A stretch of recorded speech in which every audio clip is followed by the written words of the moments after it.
കഠിനംകുളത്ത് ആതിരെ കൊന്നയാളെ പോലീസിന് മനസ്സിലായി. അയാളുടെ ഫോട്ടോ പോലീസ് പുറത്തുവിട്ടു. എറണാകുളം ചെല്ലാനം സ്വദേശി ജോൺസൺ ഔസേപ്പ്, അയാളാണ് ആതിരയെ കൊലപ്പെടുത്തിയത്. അയാൾ കൊല്ലം ദളഭാപുരം സ്വദേശിയാണ്. ഇയാൾ എറണാകുളത്ത് ചെല്ലാനത്തുള്ള ഒരു സ്ത്രീയെയാണ് വിവാഹം കഴിച്ചിരിക്കുന്നത്. ഇയാൾ ഫിസിയോതെറാപ്പിസ്റ്റാണ്. ഇയാൾ ഭാര്യയുമായിട്ട് കഴിഞ്ഞ 5 വർഷമായി പിണങ്ങി ഒറ്റയ്ക്കാണ് താമസം. സോഷ്യൽ മീഡിയയിൽ ഇൻസ്റ്റഗ്രാമിൽ അയാൾ പതിവായിട്ട് കയറും. അങ്ങനെ പല സ്ത്രീകളുമായിട്ട് പരിചയപ്പെട്ടിട്ടുണ്ട്. കൊല്ലത്ത് ഉള്ള ആതിരയുമായിട്ട് തുടക്കത്തിലെ ഇയാളുടെ റീൽസൊക്കെ ഇട്ട് അവരെ ആകർഷിപ്പിച്ചു. പതുക്കെ പതുക്കെ അവർ ചാറ്റ് ചെയ്ത് തുടങ്ങി. ഇയാളിലേക്ക് അവർക്ക് അടുപ്പം തോന്നി. ഇയാൾ ജോൺസൺ ഔസേപ്പ് എന്നയാളും കൊല്ലംകാരനാണെന്ന് പറഞ്ഞു.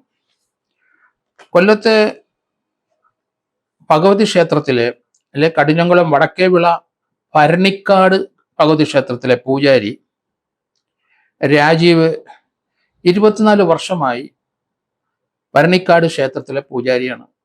അവരെ തന്നെ അമ്പലത്തിൻ്റെ പരിസരത്തുള്ള ഒരു കോട്ടേഴ്സിൽ തന്നെയാണ് താമസം.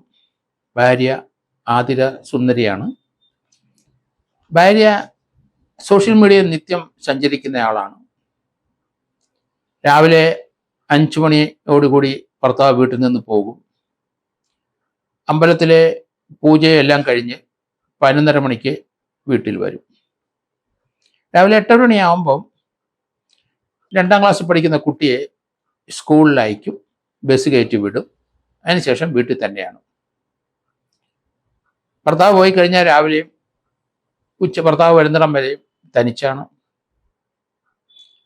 ഇവര് സോഷ്യൽ മീഡിയ നിത്യ സന്ദർശകയാണ്. അങ്ങനെയാണ് ജോൺസൺ ഔസേപ്പുമായിട്ട് പരിചയപ്പെടുന്നത്. അയാൾ താൻ വലിയ സംഭവമാണ് എന്നിവരെ ബോധ്യപ്പെടുത്തുന്നതിന് വേണ്ടിയിട്ട് പല പല റീൽസുകൾ ഇട്ട് അവരെ ആകർഷ്ടയാക്കി. അവർ തമ്മിൽ അടുത്തു. കഴിഞ്ഞ 1 വർഷമായി ഇവർ തമ്മിൽ ബന്ധമുണ്ട്. അയാൾ ഈ വീട്ടിൽ വരും, രഹസ്യമായി വന്ന് സന്ദർശിക്കും. ഇവരെ പതുക്കെ പതുക്കെ ബ്ലാക്ക് മെയിൽ ചെയ്യും. ഇയാൾക്ക് വലിയ വരുമാനമൊന്നുമില്ല. ഫിസിയോതെറാപ്പിസ്റ്റായി ജോലി ചെയ്തെങ്കിൽ മാത്രമേ ഇയാൾക്ക് ഏതെങ്കിലും രീതിയിലൊരു ഇൻകം കിട്ടുകയുള്ളൂ. ഭാര്യയും മക്കളും പിണക്കത്തിലാണ്. ഇയാൾ അവരെ ഉപേക്ഷിച്ചു. 5 വർഷമായി ഒരു സ്വതന്ത്രനായ വ്യക്തിയായിട്ട് സഞ്ചരിക്കുകയാണ്. എത്ര പേര് സോഷ്യൽ മീഡിയ ആയിട്ട് ഇയാളെ പരിചയപ്പെട്ടു എന്ന് നമുക്കറിയില്ല. അത് പോലീസ് കണ്ടെത്തുമായിരിക്കാം. എന്തായാലും ഈ കേസുമായിട്ട് ബന്ധപ്പെട്ട് ഇയാളുടെ സോഷ്യൽ മീഡിയയിൽ ഇയാളുമായിട്ട് അടുപ്പം കാണിച്ച സ്ത്രീ പുരുഷന്മാരുടെ ലിസ്റ്റ് എടുക്കണം പോലീസ്. അവിടെ എവിടെയെങ്കിലുമൊക്കെ ആരെങ്കിലും മരണപ്പെട്ടിട്ടുണ്ടോ എന്നും അറിയില്ല. അവരെ നിന്ന് ബ്ലാക്ക് മെയിൽ ചെയ്ത് അവരെ നിന്ന് പണം തട്ടിയെടുത്തിട്ടുണ്ടോ എന്നും പോലീസ് കണ്ടെത്തണം. ഇവിടെ ഈ പാവത്തിൻ്റെ അടുത്ത് നിന്ന് ഏകദേശം 1,30,000 രൂപ എടുത്ത് പല പ്രാവശ്യമായിട്ട് വാങ്ങിച്ചെടുത്തിട്ടുണ്ട്. ഭീഷണിപ്പെടുത്തി തന്നെയാണ് വാങ്ങിച്ചിരിക്കുന്നത്. ഈ സംഭവത്തിന് ഏകദേശം 3 ദിവസം മുമ്പ് 2,500 രൂപയും വാങ്ങിച്ചു. ആ പണം കൊണ്ടാണ് അവിടെ പെരുമാതുറയിൽ മുറിയെടുത്തതും ഈ ടിക്കറ്റ് എടുത്ത് ട്രിവാൻഡ്രത്തിന് വന്നതും പോയതും ഒക്കെ. ബ്ലാക്ക് മെയിൽ ചെയ്ത് പരിചയപ്പെടുന്ന ആൾക്കിൽ നിന്ന് പ്രത്യേകിച്ച് സ്ത്രീകളിൽ നിന്ന് പണം ഇയാൾ കൈക്കലാക്കുന്ന വ്യക്തി തന്നെയാണ്. അവരെ അബോധാവസ്ഥയിലാക്കിയ ശേഷമാണ് കൊലപ്പെടുത്തിയെന്നാണ് ഇപ്പം പോലീസ് പറയുന്നത്. ഇയാൾ ഫിസിയോതെറാപ്പിസ്റ്റ് ആയതുകൊണ്ട് ആളെ മയക്കുന്ന സാധനങ്ങൾ എന്തൊക്കെയാണെന്ന് ഇയാൾക്ക് അറിയാം. ആ രീതിയിൽ എന്തെങ്കിലും അബോധാവസ്ഥയിലാക്കിയോ എന്നും അറിയില്ല. എന്തായാലും കഴുത്ത് വളരെ ഈസി ആയിട്ട് കഴുത്ത് മുറിച്ച് 2ആക്കി. കഴുത്തും ഉടലും തമ്മിൽ വേർപെട്ട നിലയിലാണ് കണ്ടത്. അത്ര ക്രൂരമായ പൈശാചികമായ കൊലപാതകം തന്നെയാണ് നടത്തിയത് ഇയാൾ. ആ സ്ത്രീ എന്ത് ചെയ്തു ഇയാളോടൊന്നും അറിയില്ല. പക്ഷേ അവരെ പണം ഇയാൾ കവർന്നു. ആ സ്ത്രീയായിട്ട് പല പ്രാവശ്യം ബന്ധപ്പെട്ടു. ഭർത്താവിനെയും 2ാം ക്ലാസ്സിൽ പഠിക്കുന്ന 8 വയസ്സുള്ള കൊച്ചിനെ ഉപേക്ഷിച്ച് തൻ്റെ ഒപ്പം വരണമെന്ന് നിർബന്ധം പിടിച്ചു. അവരതിന് വഴങ്ങിയില്ല. അവർക്കെതിരായി ധാരാളം ഭീഷണികൾ വന്നു തുടങ്ങിയപ്പം നിവൃത്തിയില്ലാതെ അവർ മരിക്കപ്പെടും അല്ല കൊല്ലപ്പെടും എന്ന് അവർക്ക് തോന്നിയിട്ടുണ്ടാവണം.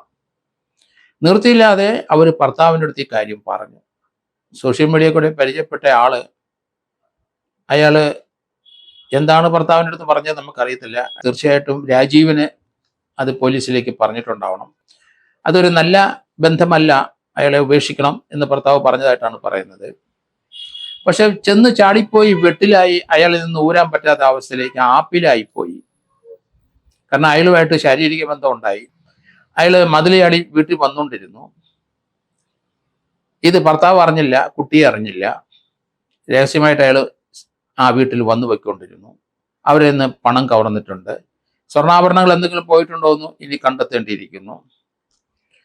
ഏതായാലും ഇയാള് തുടക്കത്തിലെ പോലീസിന് ആരാണ് ഈ കൊലപാതകം ചെയ്തു പോയത്, അത് അയാള് സോഷ്യൽ മീഡിയയിലും ഇൻസ്റ്റഗ്രാമിലും ഒക്കെ അയാൾ കള്ളപ്പേര് കൊടുക്കുമായിരിക്കും എന്നാണ് ഞാൻ കരുതിയത്. പക്ഷേ പോലീസ് അത് കണ്ടെത്തിയിരിക്കുന്നു. ഇയാളുടെ ഫോട്ടോ ലഭിച്ചു. ഇയാൾ ആളെ വ്യക്തമായി. ഇയാള് ചിറയൻകീഴ് വരെ, അവിടെ നിന്ന് ട്രെയിൻ കയറി തിരുവനന്തപുരം വരെ വന്നു പോയതായിട്ട് കണ്ടെത്തി കഴിഞ്ഞു. ഇയാള് തീർച്ചയായിട്ടും ഒരു കില്ലർ തന്നെയാണ്. ആരെയൊക്കെ ഇതിനു മുമ്പ് കൊന്നിട്ടുണ്ടോ എന്ന് അറിയില്ല. ഇയാൾക്ക് പക കൂടുതലാണ്.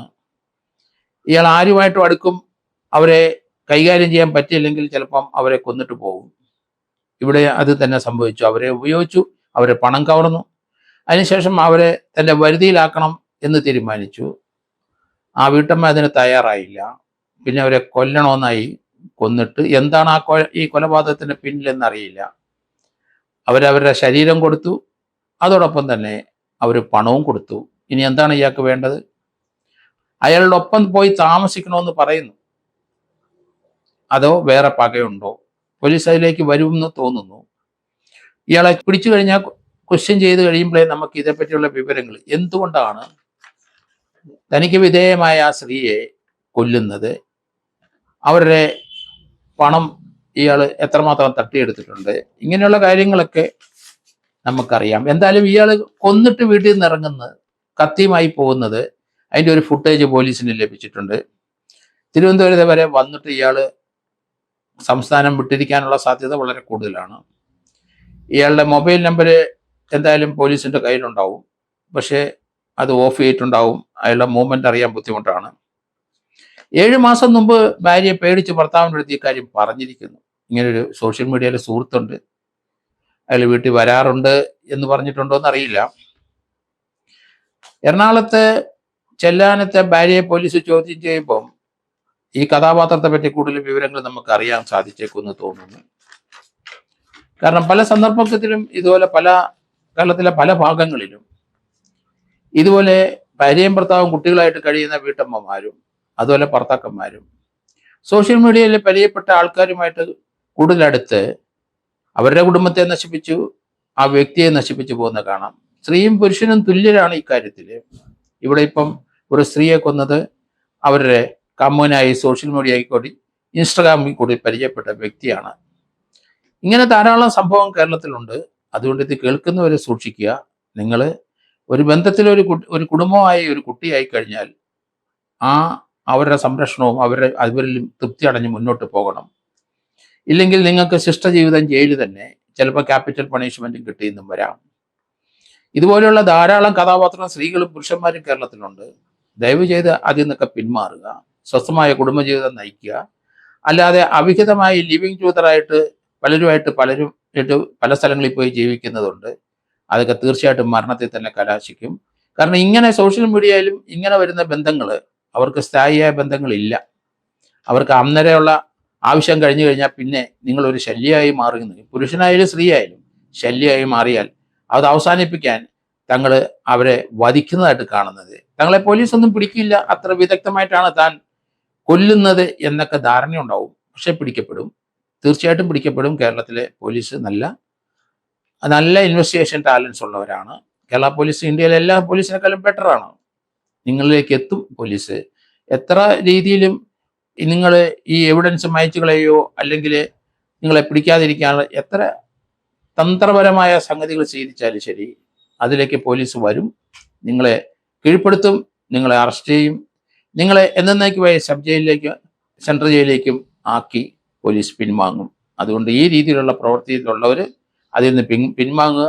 അവർ നിങ്ങളുമായിട്ട് ബന്ധപ്പെട്ടവരുമായിട്ട് സമാധാനപൂർവ്വം സംസാരിച്ച് ആ ബന്ധത്തിൽ നിന്ന് ഒഴിഞ്ഞു പോകുന്നതാണ് നല്ലത്.